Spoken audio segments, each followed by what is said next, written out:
Today's video, we'll look into a scenario in which India and China go to war, and China will initiate it. China is the third strongest nation in the world, and I think it's the second strongest economy. With India's economy, I don't know the number, but it's much weaker. Their military strength is 4. They're poor too, and well, China has a few advantages, including an ally in the region, but the war breaks out with Chinese forces entering into Kashmir. And while quickly more troops enter, and also in this front, they also were attacking. So in the north is where the war began. And while this front continues with an offensive towards Delhi, but it starts slowing down. And while their advances start slowing down, and while if that works now, their front continues to advance, but at a much slower rate. India does manage, wait, no, the capital's down here a bit more. India does manage to launch not a counter-offensive, really, but a pushback, so technically a counter-offensive. As at this point, Pakistan decides it's time to enter the war.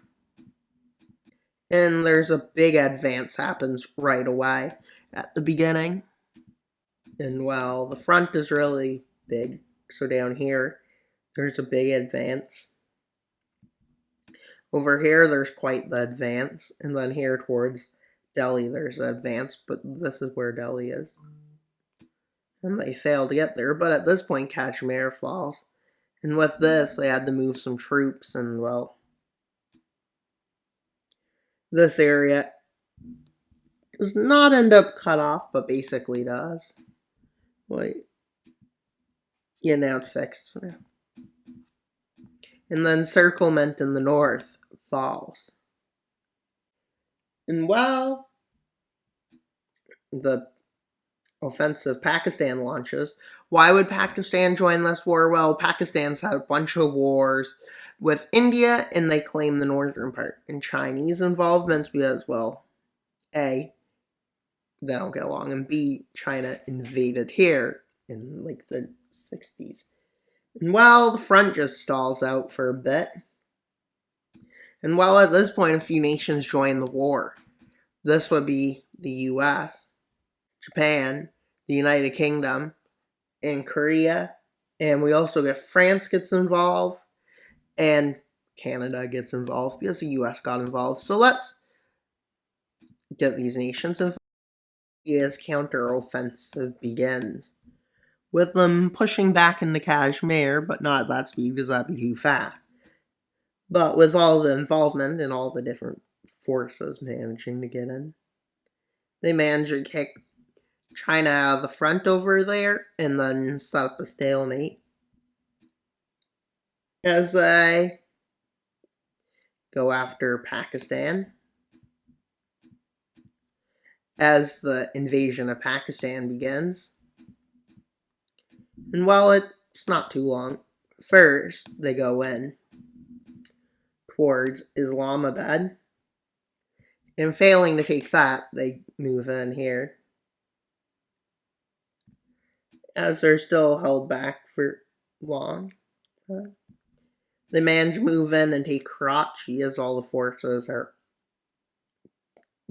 unorganized. And while they take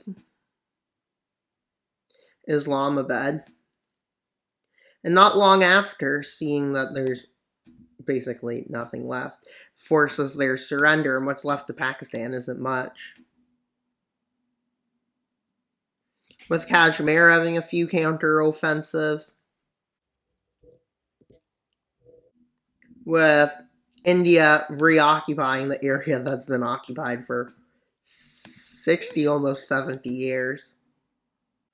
And while they launch an offensive over here, and one over here as cross-border attacks start happening.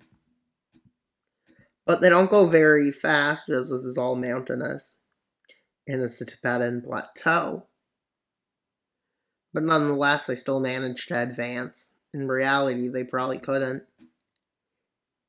And while an invasion of North Korea begins, who's been in never did anything because they couldn't cross, and this is used to move towards the Battle of Beijing, with a landing created by Taiwan and American forces and Japanese forces.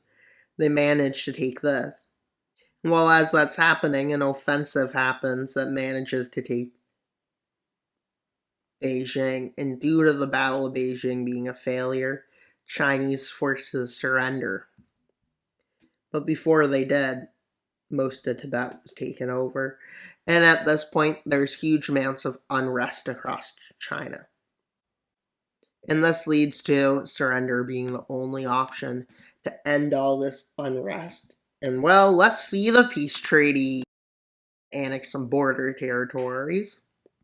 And while they annexed, well, from Pakistan, Kashmir, and lands around Karachi and border territories, and then they occupy it / puppet it.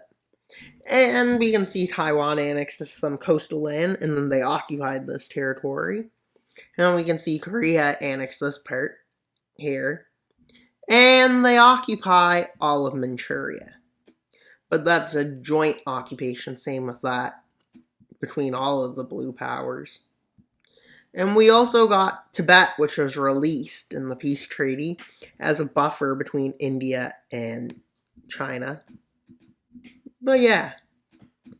And well, please like, subscribe, and comment. Wild Mapper out, and on subscribe. Why should you subscribe? So we get to 3,500 subscribers and have a subscriber special. And that's all for today's video. Please like, subscribe, and comment. Wild Mapper out, and on subscribe. Bye.